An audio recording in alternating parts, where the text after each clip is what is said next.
She hands me the divorce papers. Just sign them, will ya? It'll calm Tim down. I nod silently and sign my name. Quietly as I leave, I hear one of her friends joking, "Wow, your husband's so obedient. Wouldn't he go along even if you actually took out the marriage license?" Ruby lights a cigarette with a smirk. "Wanna bet?" They bet a month later at the marriage bureau. I'd be crying like a baby, doing whatever I was told, exchanging our marriage license for a divorce decree. I hold my phone tight, staying silent. Just replied to the latest, "What if I marry you instead?"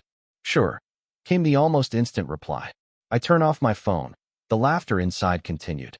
"Okay then, if he's really that obedient, the drinks are on me next month." 3 months, Ruby said. "Deal, deal, deal." Laughter broke out. I hurriedly walked out. It wasn't until I stepped out of the office building that the sharp sunlight hit me. Tears started to fall. Ruby had her eyes on a college guy who hadn't even graduated yet. She bought him a house in J City, filled it with luxury items. Still, he wouldn't let her kiss him or come close. He stayed in a 360 square meter suite, wearing custom suits worth a fortune. With his neck stiff, he'd say, "I refuse to be just some lover." Ruby found it all amusing. This marked the third act Ruby played for him. The first time she pretended we were a lovey-dovey couple. Back then, I was clueless about Tim. Happily, I posed for numerous pictures with her, watching her post them all over. A photo collage was surprising and exciting, but no matter how I scrolled, I couldn't find that tweet. Later, I found out it was set for Tim's eyes only. The second time, we had a staged fight. She left me all alone on the street. She snapped a lonely picture of me and sent it to Tim. "You see, he just can't leave me." The third time, she wanted a divorce. My phone vibrated. I took it out. "Really? You mean it, Robert?" I smiled. "Yes, really." That afternoon, Ruby indeed took me to the marriage bureau. She was in a great mood the whole way. She kept asking where I wanted to celebrate our third anniversary. Ruby and I grew up together, and we'd been married for 3 years. "What about Prague? We've wanted to feed the pigeons at Prague Square since we were 7. She got out and opened the car door. "What's wrong?" She frowned, her thumb brushing my cheek. "I told you it's just a show. I'm just curious to see when he'll give in." Mid-sentence, something fell out of her pocket, a box of condoms. Ruby lightly coughed, touched her nose, and didn't explain anything. She took me to the bureau. Everything went smoothly. I suffer from aphasia. I often can't speak when around strangers, but I can nod or shake my head. "Are you divorcing of your own free will?" I nodded. "Is the marriage irreparable?" I nodded. 1 month cooling off period. "Come back in a month." Ruby took the receipt. Before leaving the bureau, she took a picture and sent a message. Soon after, a message from me came through. As always, it was from Tim. Ruby sent him the picture of the receipt with a satisfied humph.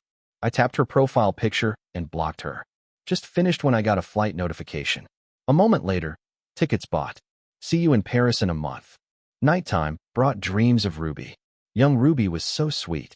"Robert, your eyes are so pretty. Can I talk with you while looking into them?" "Robert, your piano playing sounds so good. Can I listen to your concerts every day?" "Robert, you're my favorite. I want to marry you when I grow up."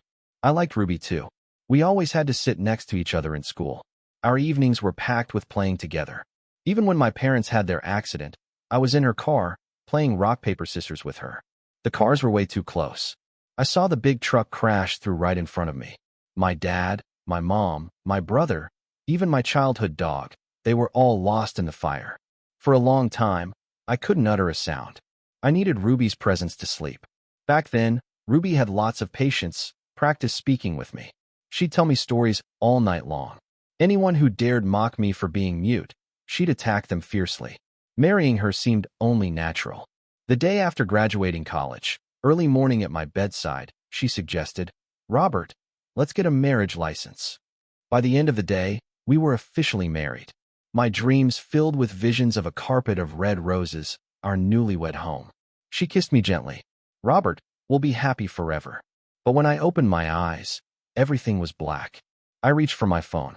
Yet another text from Tim. Picture, a messy bed with a smear of red.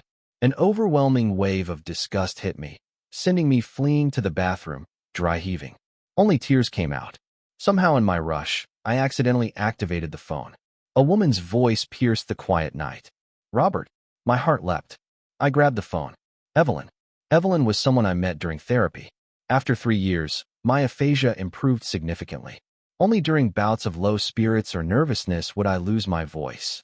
In the 2 years of married bliss with Ruby, I was nearly cured. Free time and good spirits led me to join a support group for others like me. Assigned a buddy, I met Evelyn. For nearly 2 years, I thought Evelyn was a guy. Her profile picture was a transformer. Initially, she completely ignored me, but peers understand each other. People plagued by aphasia often have deep psychological scars. They might be silent, but crave companionship relentlessly. I shared bits of my life with her, from texts to voice messages, pictures to videos. Over time, we became close, like old pals. So the first time we spoke and I discovered she was a woman, it nearly triggered an episode. "I'm sorry," I texted. "Did I disturb you?" "It's not late, is it, Evelyn?" "It's 9 p.m. here." Her voice was surprisingly clear. Only our second call since I found out she was a woman. After realizing her gender, I deliberately kept my distance. That day was purely accidental. I almost hadn't contacted her for a month. As fate would have it, Ruby handed me those divorce papers. When Evelyn asked what I was doing, I was so shocked by the word divorce that I left only a single-word reply.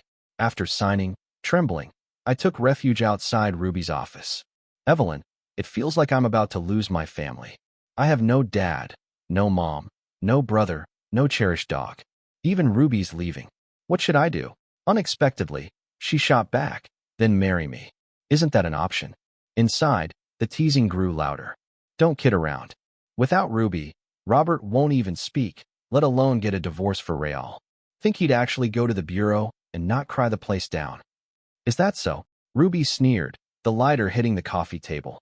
"Even if he's crying like a dog, he'll still be my Ruby's dog. If I tell him to go east, he'll crawl there." I stare blankly at the unfamiliar woman through the door crack. "Fine." Evelyn gave me a list. Things that must be done within a month. Getting a visa and hiring a lawyer are obvious, but there are loads of restaurants to try too. I gladly accept it. Following her list, I try each place one by one. Being alone isn't that bad. Eating, shopping, packing. The day I move out, Ruby texts me, no calls. Missing me? She's traveling with Tim, saying he needs to see the world. She sends a photo. Nice place. Anniversary spot. I'd love to block her like I did Tim, but with a divorce certificate needed, I don't. In the next half month, I deal with luxury items, go for a checkup, and organize all of Ruby's assets. The night before heading to the municipal office, Ruby's back. She calls. "Robert, you moved out?" Used to my silence, she laughs by herself. "Robert, you're too cute. Just an act. Let's finish it tomorrow at the office for the divorce certificate." I grip the phone. "Robert, it's fine. Just okay," I say, cheering from the other side. I hang up, send the time. Next day, I'm up early. Ruby arrives late. Tim's doing, I guess. She sports a faint bite mark. She ignores it. I do too. The process is smoother than before, done in 5 minutes. "Robert, surprise. Tomorrow?" Ruby taps my leg. I pocket the certificate. "Ruby, free tonight? I want to talk." Ruby pauses, then smiles with peach blossom eyes, flips her certificate. "Sure. No matter how this year's Ruby was, I won't deny the past. Ruby, I'm grateful for her years with me and the care she once gave. So I never planned on disappearing without a word. But it rained that night, thunderstorms. I fear these nights. That crash happened in such a storm. I endure the tremors, waiting for Ruby. Worried I'd shatter my built-up walls from habit if she appears. But she doesn't. She calls. It's noisy there. What redemption crap. I got sick of him. Those years, if my mom hadn't pushed me, I wouldn't have bothered. Something shreds again in the storm. I want to hide, not show anyone my pathetic state. But where? Everywhere is rain and thunder. Laughter. Evelyn calls then. "Robert." Her calm voice cuts through the noise. I stay silent. "Wait," she says calmly. "I'm coming for you." To celebrate Ruby's single status, a party is thrown by friends in KTV. Wildly drunk when someone stirs, checks the phone. Big news. The tycoon's back in J-City. Private jet last night. Can't be. She's been abroad a decade, unseen. Really? It's trending. Phone circulates. The buzz reignites. She's with a man overnight, taking him abroad. Pierre didn't have time. How urgent is this? Let me see. That guy looks familiar. Ruby, someone nudges her. This guy with Evelyn looks like. Ruby's awake, but uninterested. Impossible. She grabs the phone unhappily. One glance at the photo. She's stunned. Rain floods the airport under a black umbrella. A tall, stern-faced man she knows. Robert. Too well. His build, hair. Impossible. Ruby throws the phone. Robert and Evelyn, no way. He invited her to his place. Missed her to death after a month apart. Ruby takes a cigarette, lights it, flicks to Robert's number. About to dial, sees the time. 3 a.m. Never mind, he's asleep. Still, he always answers her. Ruby relights the phone, dials. Sorry, the number you've reached is unavailable. After the accident, I never left J City. All transportation terrifies me. A foreign place is worse. I sit by Evelyn, nervously fidgeting. She looks serious, responds shortly to the driver. She's quite the celebrity. We were hounded by reporters in J City Airport. Did I act rashly?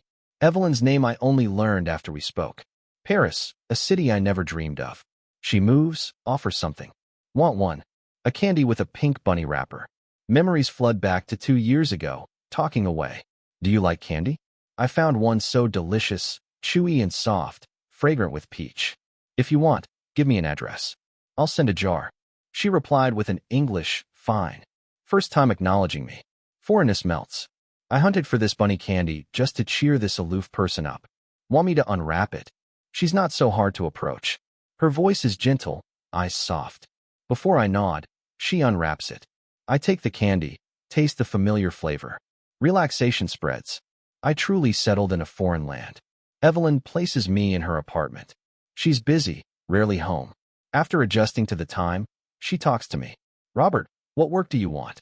Her question took me off guard. Evelyn sips coffee. Haven't started language classes. Nervously.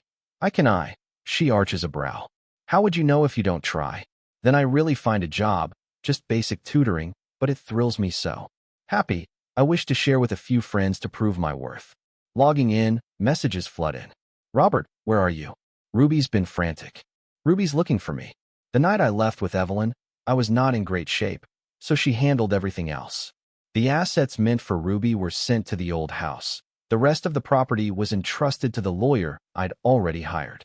Divorce proceedings left those to the lawyer too. Evelyn canceled other things like phone plans. If Ruby needs anything, she should talk to the lawyer, not me. I was deleting some messages when a call came through.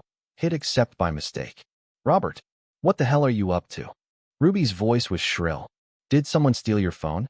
If it's stolen, buy a new one. Didn't you memorize my number? I stayed silent.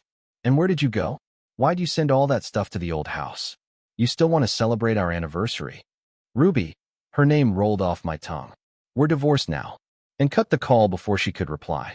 Robert, how many times do I have to tell you to act? Don't you get it? What's your new number? Text it to me. I blacklisted her profile, pulled up the list of her friends, blocked them all. A fresh start really helps with letting go. On the way back, I picked up a small cake. Having chatted with Evelyn for over 2 years, I got to know her well, knew what she liked. At least she's been coming back to the apartment more lately. Carrying the cake, I thought she'd be home. Never expected her to be so early. As soon as I got my keys out, the door opened. Evelyn stood there in a simple dress, holding a small furry animal, a puppy. I nearly dropped everything in surprise and instantly held the puppy. Is it yours? Never heard you mention it. Or is it a friend's? So cute. For you. Evelyn said, closing the door. I blinked. Mine. I hesitated. Can I? Ruby never wanted pets, said they shed and smelled. Why not? Evelyn smiled, and I felt a burst of excitement inside. I get to have a dog again. Here, brought you some cake. Handing her the cake, I went to play with the puppy on the sofa. My first pup was a birthday gift from my parents. My brother helped them choose. Times were simpler then. Worries seemed non-existent. I always thought a dog took away all worries. Looking up, I wasn't the only one in a good mood. Evelyn sat next to me, quietly enjoying her cake. Evelyn, got cream on you. I stood to grab a tissue, realizing I just casually used her name. Evelyn. Her voice was close, too close. The puppy whimpered and ran off. In a blink, she was right there, pulling me in with a kiss, firm and unyielding. Robert, did you forget something? My heart almost burst out of my chest, face blushing fiercely. She kissed me again, lightly, softly. When we're getting married. Today or tomorrow? Dazed by the kisses, I considered. It was already late. Maybe tomorrow. The next day, she truly took me to City Hall. Supposedly, the Paris mayor himself babbled on. I nodded, and we got our marriage certificate. I was nervous, but mostly excited. We understood each other. Evelyn wasn't the wrong choice. But then, Ruby somehow got my Paris number. From a French number, she called. So you really went to Paris? She instantly recognized my voice.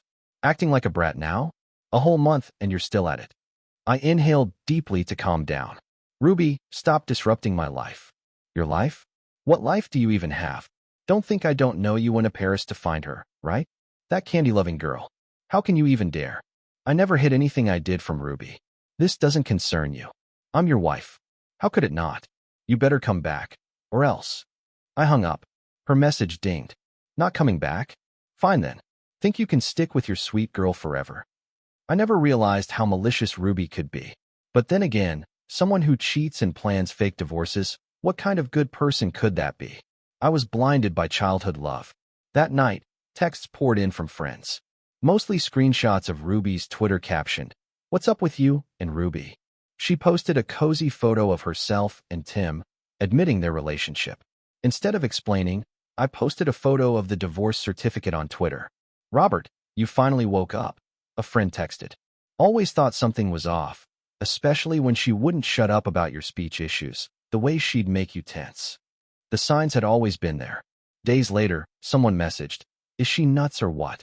Ruby sent the same pic to everyone, a picture of an engagement ring. Screenshots with surprise in 3 days free. Then a note to tell Robert in 3 days, my mom's birthday party. If he doesn't come back, I'll find another son-in-law. I thought she was crazy, ignored her, but I was headed back to the States. Evelyn came home that night with suitcases. "We're going back." I stood there, unsure of her meaning. Marriage papers need to be recognized back home. Evelyn packed documents. Plus, introducing you to family and friends. Ruby never took me to public events, scared I'd stutter or freeze up. "Robert." Evelyn paused, cradling my face, fixated on me. "There's nothing you can't do." Turns out a healthy relationship feels exactly like this. Evelyn said she had business in J-City first, and I needed to meet with my lawyer. So first stop back home, J-City. The bright sun greeted me, unlike the pouring rain when I left. Evelyn was discreet, with sunglasses on, guiding me to the VIP exit. By now, I knew exactly who she really was. 12 years ago, the battle for control of the L Group lasted for months in the headlines. No one expected a young guy who didn't even finish college to end up winning. But even more unexpected was how, when Evelyn took over the L Group, she turned things around with her bold tactics and creative strategies. Within just 2 years, she doubled the size of the already massive company. I'd heard rumors about her, but I was too young back then. And with her being out of the country for so long, I didn't remember her name. Luckily, I didn't run into reporters this time. Evelyn and I made it to the hotel without any issues. She went off to work, and I crashed at the hotel to catch up on sleep before heading to the law firm. "Mr. Robert, your assets are being processed as per your instructions. Here are a few documents that need your signature. Please take a look.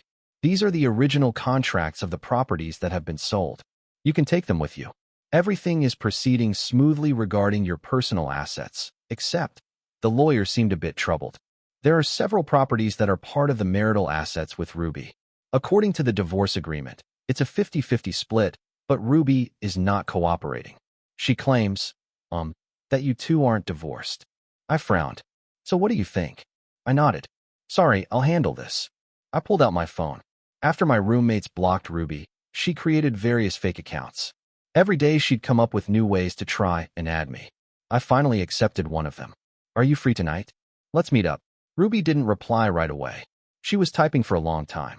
"Back in the country, huh? What a pity. Tonight, I'm going shopping with Tim. No time to spare." I looked at my phone, almost laughing out of frustration. She doesn't want to cooperate with asset distribution. There are always options, like applying to the court for enforcement, but since I planned to be back for a short time, I wanted things to go smoothly. Maybe since I didn't respond, she messaged again. "You want a chance to talk? Tomorrow's my mom's birthday banquet. Come and apologize." Attached was the hotel location. What a nutcase. I blocked her again. At that moment, Evelyn also texted, "Tomorrow, I'll introduce you to some friends. I quickly put the annoyance from Ruby out of my mind and caught a cab back to the hotel. Evelyn didn't just have a few dresses sent over. There were racks full of them, filling the entire room. Seeing how much she was putting into this, I couldn't slack off. Good thing she wasn't back yet. After all, it's been 10 years since Evelyn last returned to the country. It's a big deal for her to personally visit the J-City branch. She must be really busy. The next day, I slept away half the day. When I woke up, it was already afternoon. With my clothes ready and makeup done, Evelyn's text, "The driver's on the way to pick you up." When I got in the car, a call from an unknown number came through. Instinctively, I knew it was Ruby and hung up. Ring, then ignore. Ring, then ignore. Finally, block number again. But unexpectedly, when the driver parked, I saw Ruby. She was standing at the hotel entrance dialing and redialing my number, finally smashing her phone in frustration. I glanced up at the hotel name. It was the same one Ruby had messaged me about yesterday. Right then, Evelyn's call came in. "Have you arrived? Do you need me to come down and get you?" Her voice was always so calming. I glanced back at Ruby with her scowl. "No need. I'll come up." Ruby seemed to hear my voice and looked over. Her expression was hard to pin down, as if surprised and overjoyed, mixed with some repressed anger. She kicked aside her shattered phone, holding back a grin. "Knew you'd show. Let's go," she said smugly, turning away quickly. It seemed this hotel was booked out. Suddenly, I realized what kind of friends Evelyn meant for me to meet. Seeing I wasn't following, Ruby slowed down deliberately. "Fine, I'll apologize first, all right?" She lowered her voice. "It's just because you don't like Tim, right? I'll stop seeing him, okay? You're way too petty. He never did anything to you." I took a deep breath, keeping my cool. Up on the second floor, I spotted several familiar faces. Robert finally comes back, huh? "Ruby, with all these people here, aren't you afraid bringing him along?" "Exactly. There are some big shots here today." Ruby threw them a glare. "Scram." She pulled me closer. "Stay behind me, and no matter what happens, just smile and don't talk. Get it?" I stopped walking, annoyed. "Ruby," my voice was cold. "I'm not here for you." Ruby burst out in laughter. "Come on, it's come to this? Still playing hard to get? If not for me, then who?" The door to the inner hall swung open, and I spotted Evelyn right away. It wasn't her stage yet. There she was, in the main seat. To her left was Ruby's mom, and on the right was Ruby's brother, Bruce, who managed the company. Others were standing, sitting, sipping drinks, whispering, forming a semicircle around Evelyn as the focal point. "See that?" Ruby whispers in the middle. "Someone my mom barely got to come. Her husband will be here soon too. If you embarrass me, my mom and brother won't let you off easy." Ruby tried grabbing my hand again, but I shook it off hard. "Robert." The voice wasn't soft, and a lot of heads turned our way. Evelyn looked over too, her expression unreadable. "Ruby, what's the ruckus?" Ruby's mom called out, her irritation directed at me instead. Bruce raised an eyebrow at me before turning a smile on Evelyn. "Your husband should be arriving. Shall I go fetch him?" There was murmuring. Ruby whispered harshly. "I told you not to act up. Happy now? Your first time meeting the family. What impression do you want to make?" "Yeah, married for 3 years, and this was the first time meeting everyone." "Robert," Evelyn suddenly called me over. "Come here." And there was an empty spot between her and Ruby's mom. Ruby was taken aback, and so was Ruby's mother and Bruce. I walked forward as Evelyn introduced us. Her voice wasn't loud, but it echoed through the room. "Robert," she glanced around, "my husband." The room went silent as death. It seemed like everyone forgot to draw breath, all except Evelyn, cool as ever. "Robert, anything you'd like to say?" Every eye was on me. The sweats were cold on my back, my stomach turned with nerves. Evelyn squeezed my hand. Her eyes met mine, and she nodded encouragingly. "There's nothing you can't do." I took a deep breath. I looked at Ruby's mom and said with a clenched fist, "Ruby and I have been divorced for a while now. I have no idea why she didn't tell you." Then I turned to Ruby. "Ruby, I never thought of marriage and divorce as some kind of game. There's nothing possible between us anymore."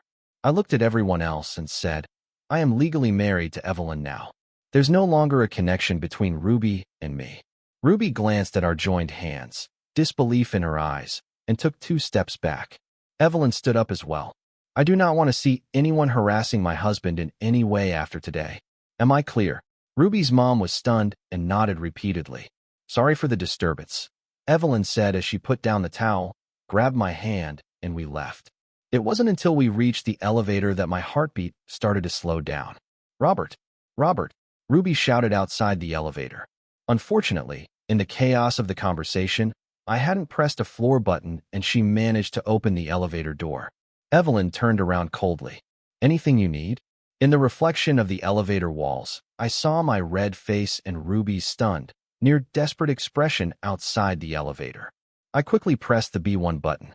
As the elevator doors were closing, I lifted Evelyn's chin and kissed her right in front of Ruby, more passionately than ever.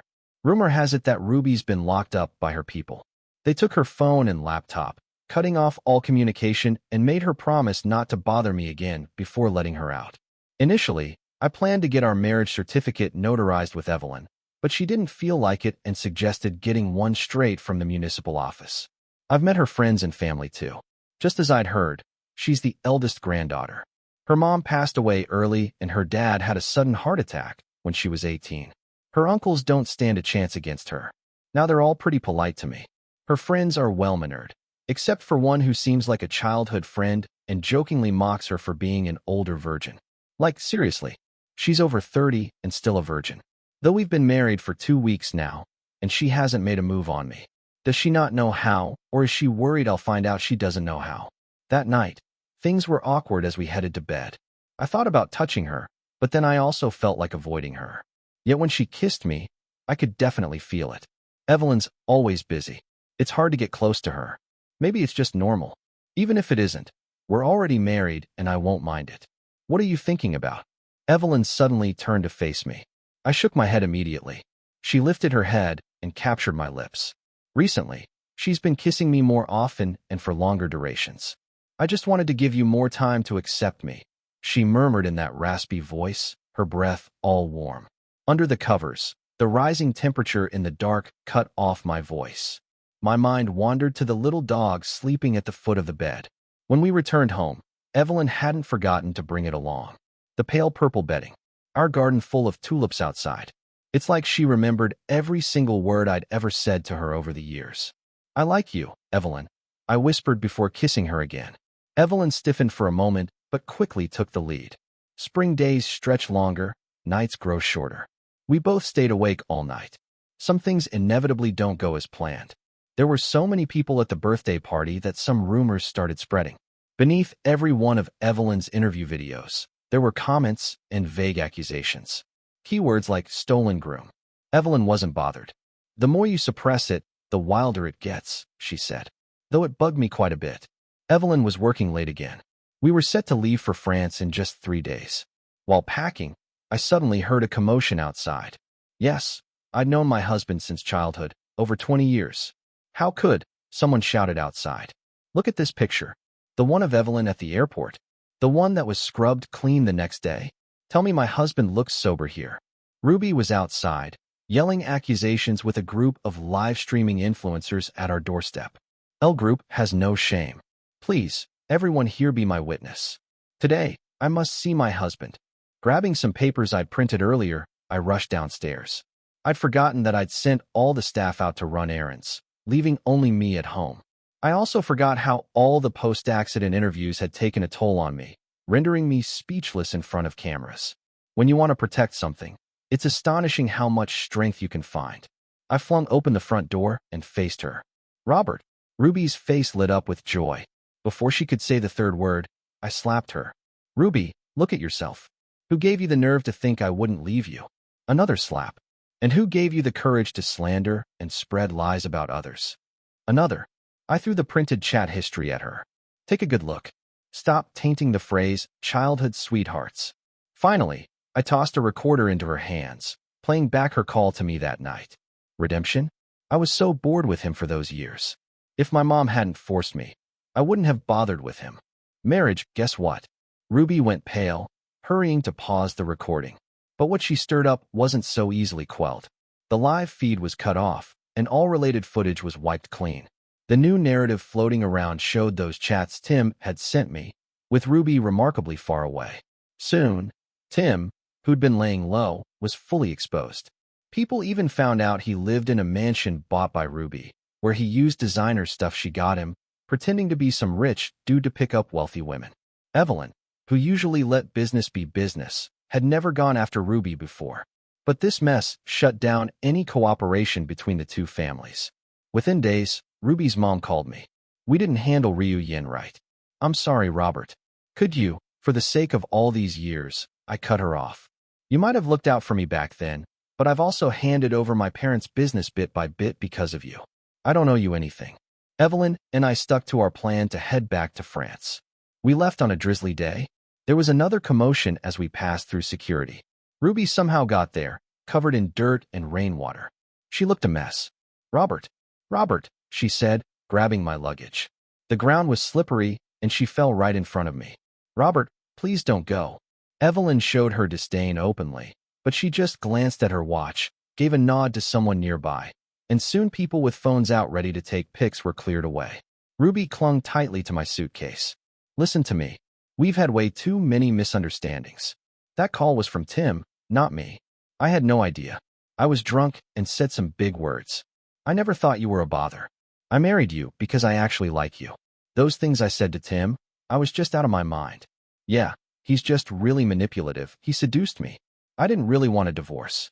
Didn't I say I wanted to surprise you? I was planning to propose to you again the next day, Robert. It was all a big mix-up.